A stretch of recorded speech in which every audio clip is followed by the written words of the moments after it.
Hi friends, সবাইকে welcome, most welcome. চলে এলাম বন্ধুরা আজকে একটি বার্তা নিয়ে। আজকে 16/7/2026 বৃহস্পতিবার। তা আজকে এই দিনে শুভ রথযাত্রার সবাইকে শুভেচ্ছা।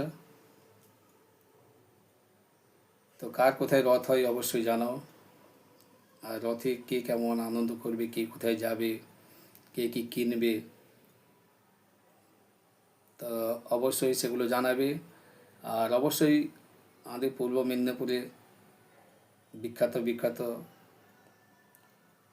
রথযাত্রা হয়, যেগুলি খুবই পুরনো। তার মধ্যে যেমন মহিষাদলের রথ,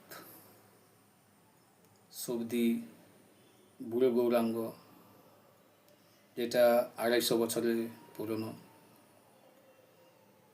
আরও বিভিন্ন জায়গায় রথ হয়। তো বেশ কয়েকদিন ধরে বৃষ্টি হচ্ছিল। আজকে সকাল সকাল দেখলাম যে ওয়েদারটা মোটামুটি খারাপ নয়, তবে বৃষ্টি হলেও তো আনন্দ থেমে থাকে না, বা কোনো উৎসব থেমে থাকে না। তো সে যে উৎসবই হোক না কেন, আমরা সবাই ব্যস্ততার মধ্যে থেকেও সবাই উৎসবে মেতে ওঠার জন্য বছর পর বছর অপেক্ষা করে থাকি। আর এই রথযাত্রার উৎসব মানে একটা বিশেষ আলাদা স্বাদ, আলাদা আনন্দ।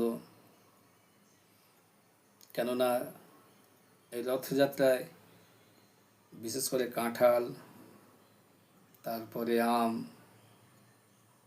এগুলো যেমন কেনাকাটা হয়, তার সঙ্গে অনেকে আবার বিভিন্ন গাছের চারা রোপণের জন্য যে সমস্ত চারা গাছগুলি কেনেন, সেগুলো এই রথে বিশেষ করে পাওয়া যায়। এরপরে আরও তো মেলার আনুষঙ্গিক অনেক কিছু পাওয়া যায়।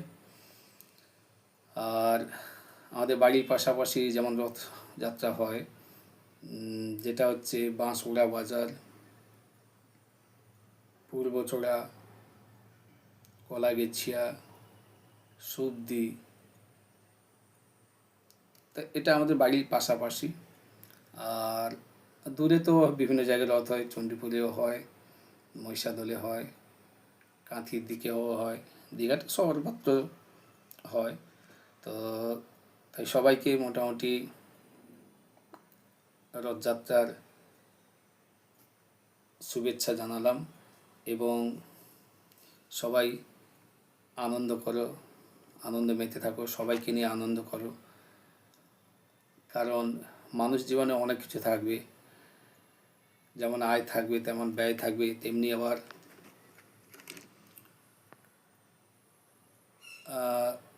অনেক কিছু সুখ দুঃখ হাসি কান্না থাকবে। কিন্তু তার মধ্যেও আমাদেরকে আনন্দে থাকতে হবে, কারণ আমরা হাসিটাই ভুলে গেছি, আমরা আনন্দটাই ভুলে গেছি। আমরা সবাই একে অপরকে টেক্কা দিতে গিয়ে নিজেদের আনন্দটাকে মিশিয়ে দিতে চাইছি। তো সে আনন্দটাই যেন হয় এবং সবাই ভালোভাবে আনন্দ করো।